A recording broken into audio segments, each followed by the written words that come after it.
एक ऐसी कहानी जिसको सुनने के बाद आपके पैरों तले से ज़मीन खिसक जाएगी। एक ऐसी कहानी जिसने हैवानियत की सारी हदें पार कर दी। जी हाँ दोस्तों, मैं बात कर रही हूँ जुनको फुरुता की। हेलो दोस्तों, मेरा नाम है कोमल और स्टोरी टाइम चैनल पे आपका बहुत बहुत स्वागत है। तो जापान की राजधानी टोक्यो की बात है। तारीख थी 23 जनवरी 1989। जापान की पुलिस अयाशी नाम की जगह से दो लोगों की धरपकड़ करती है क्योंकि उन लोगों ने बलात्कार किया था, जिसमें एक का नाम था हिरोशी मियानो एंड दूसरा था जो ओगुरा। दोनों दोस्त थे। इन्वेस्टिगेशन के दौरान पुलिस को पता चलता है कि ये दोनों जापान के ही क्रिमिनल गैंग आकुसा टीम के जूनियर मेंबर हैं। 29 मार्च 1989 के दिन इन्वेस्टिगेशन के दौरान पुलिस को इनके घर से एक महिला का अंडरवेयर मिलता है। इसके बाद पुलिस इन दोनों को पूछपरछ करने के लिए बुलाती है, लेकिन दोनों में से कोई भी पुलिस के सामने अपना मुंह नहीं खोलता। क्योंकि ये लोग क्रिमिनल गैंग के ही मेंबर थे तो पुलिस को इनके ऊपर शक होता है। तो बात निकलवाने के लिए ऐसे ही हिरोशी मियानो से कहती है कि हमें पता है कि तुमने ही खून किया है। तो हिरोशी मियानो घबरा जाता है। उसे लगता है कि जो ओगुरा, जो कि उसका फ्रेंड था, उसने ही पुलिस को उसके बारे में सब बता दिया है। पहले तो हिरोशी मियानो ने साफ मना कर दिया। काफ़ी देर तक पूछने के बाद हिरोशी मियानो ने कबूल कर लिया कि हाँ, मैंने ही मर्डर किया है।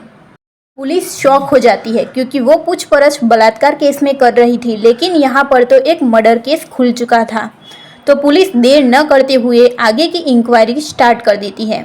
उसके बाद पुलिस डेड बॉडी के बारे में पूछती है तो मियानो वो जगह बता देता है जहाँ पर डेड बॉडी को फेंका गया था। फिर पुलिस अपनी टीम के साथ टोक्यो के ही कोटो नाम के शहर में पहुँच जाती है। ये जगह समुद्र के किनारे थी। काफ़ी जगह ढूंढने के बाद पुलिस को कंक्रीट से भरा एक ड्रम मिलता है, जिसमें से बहुत ही खराब दुर्गंध आ रही थी। फिर पुलिस वो ड्रम में से कंक्रीट को तोड़ के हटाती है तो उसमें से एक लड़की की लाश मिलती है। लाश बुरी तरह से सड़ चुकी थी और उसका फेस पहचान पाना भी मुश्किल था। ऐसा लग रहा था कि इस लड़की को मरे हुए तकरीबन 2 से 3 महीने हो चुके थे। डेड बॉडी की फिंगरप्रिंट की मदद से पहचान होती है तो वो बॉडी जुनको फुरुता की थी। फिर पुलिस ने जुनको की बॉडी को पीएम के लिए भेज दिया। फिर पुलिस ने दोनों लोग हिरोशी मियानो और जो ओगुरा से आगे की इंक्वायरी स्टार्ट की। फिर उन्होंने पूरी कहानी पुलिस को बताई, जो कि अब हम आगे देखते हैं। जुनको फुरुता 17 साल की लड़की थी, जो कि दिखने में काफ़ी खूबसूरत थी। उसका जन्म 18 जनवरी 1971 को जापान के ही एक शहर मिसातो साइतामा में हुआ था। जुनको पढ़ाई में भी बहुत ही होशियार थी। मिसातो साइतामा के ही याशियो मिनामी हाई स्कूल की स्टूडेंट थी। पढ़ाई में अच्छी होने के कारण उसको सब जानते थे। अक्टूबर 1988 से जुनको फुरुता स्कूल के बाद एक प्लास्टिक मोल्डिंग कंपनी में पार्ट टाइम जॉब करने लगी थी। इसके अलावा एक इलेक्ट्रॉनिक की दुकान में भी जुनको ने एक फुल टाइम जॉब तय कर ली थी, जो कि अगले साल अप्रैल में ही वो अपने ग्रेजुएशन कंप्लीट करने के बाद उसे करने वाली थी। जुनको फुरुता की ही स्कूल में हिरोशी मियानो भी पढ़ता था और वो जुनको को मन ही मन पसंद करने लगा था। एक बार मियानो ने जुनको को डेट पे चलने के लिए प्रपोज किया, लेकिन जुनको को पता था कि मियानो उसकी टाइप का लड़का नहीं था, तो जुनको ने मियानो को साफ मना कर दिया। जुनको के मना करने के बाद मियानो को बहुत ही गुस्सा आया। मियानो आकुसा गैंग का मेंबर होने की वजह से स्कूल में सब स्टूडेंट उससे डर के रहते थे, तो कोई भी उसकी बात को मना नहीं करता था। लेकिन जुनको के मना करने के बाद उसने मन ही मन जुनको से बदला लेने का सोचा। 25 नवंबर 1988 की शाम की बात है। हिरोशी मियानो और उसका दोस्त नोबुहारू मिनाटो दोनों अपने मोपेड पे मिसातो साइतामा में घूम रहे थे। अगर कोई अकेला इंसान उनको मिलता तो वो डरा धमका के उससे पैसे छीन लेते थे। अगर कोई लड़की मिलती तो वो उसे अपना शिकार बनाते थे। उस शाम को भी वो वही घूम रहे थे। रात के तकरीबन 8:30 बजे जुनको फुरुता अपना पार्ट टाइम जॉब करके साइकिल से अपने घर जा रही थी।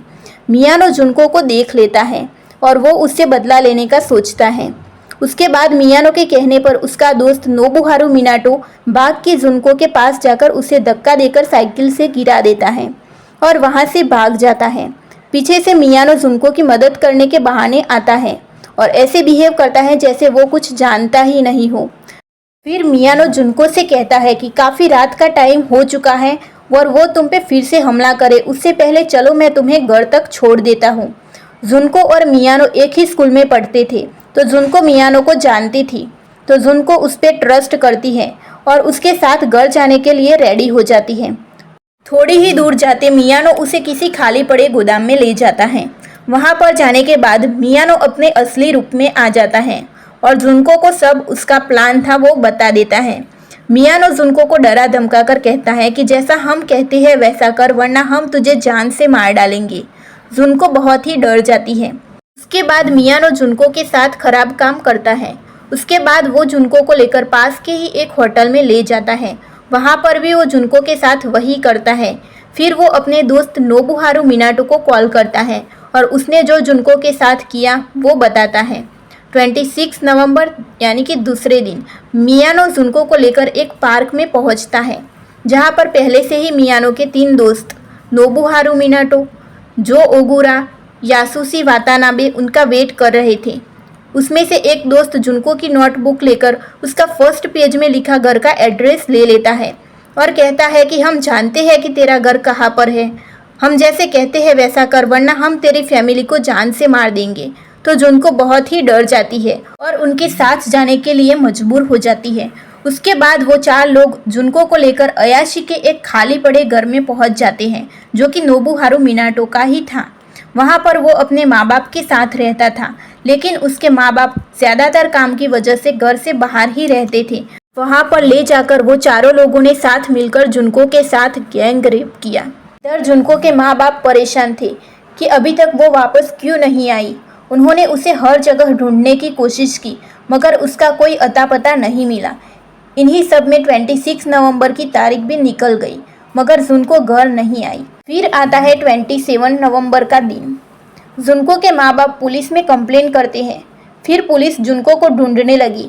इधर मियानो और उसके दोस्त को पता चला कि पुलिस जुनको को ढूंढ रही है, तो वो जुनको को डराकर उसके घर पे फ़ोन कराते हैं और बुलवाया कि वो अपने दोस्तों के साथ बाहर आई हुई है और बिल्कुल ही सेफ है।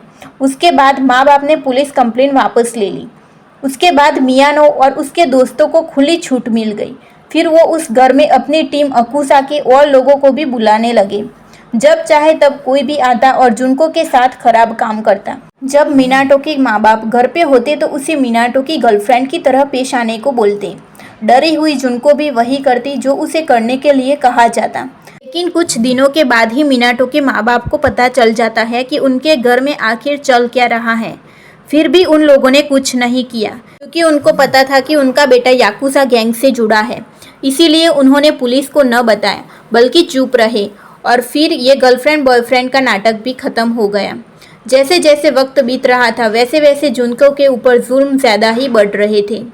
7 दिन बीत गए थे और जुनको के साथ 100 से भी ज़्यादा लोगों ने खराब काम किया था। लोग उसे ढंग का खाना या पानी भी नहीं देते थे और जुनको की बॉडी पर एक भी वस्त्र नहीं रखा जाता था।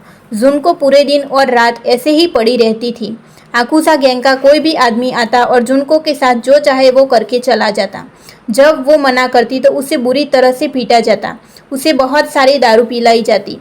एक साथ 2-2, 3-3 सिगरेट पिलाई जाती। बर्फ जमा देने वाली ठंड में भी उसे बिना कपड़ों के रखा जाता। इतने सारे अत्याचारों के बावजूद भी वो लोग जुनको को छोड़ने वाले नहीं थे। एक दिन किसी तरह जुनको फ़ोन के पास पहुंच जाती है और पुलिस को फ़ोन लगा देती है।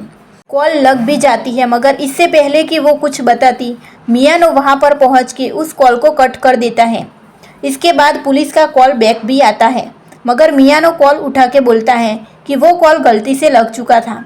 जुनको के ऐसे फ़ोन करने से मियानो को बहुत ही गुस्सा आता है। फिर वो सिगरेट जलाने वाले लाइटर का तेल उसके पैरों पर डालता है और थोड़ा थोड़ा करके उसके पैरों को जला देता है, ताकि वो ढंग से चल ना पाए।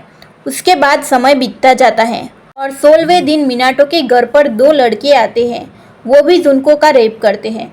उसमें से एक लड़का घर पे जाकर बात अपने भाई को बता देता है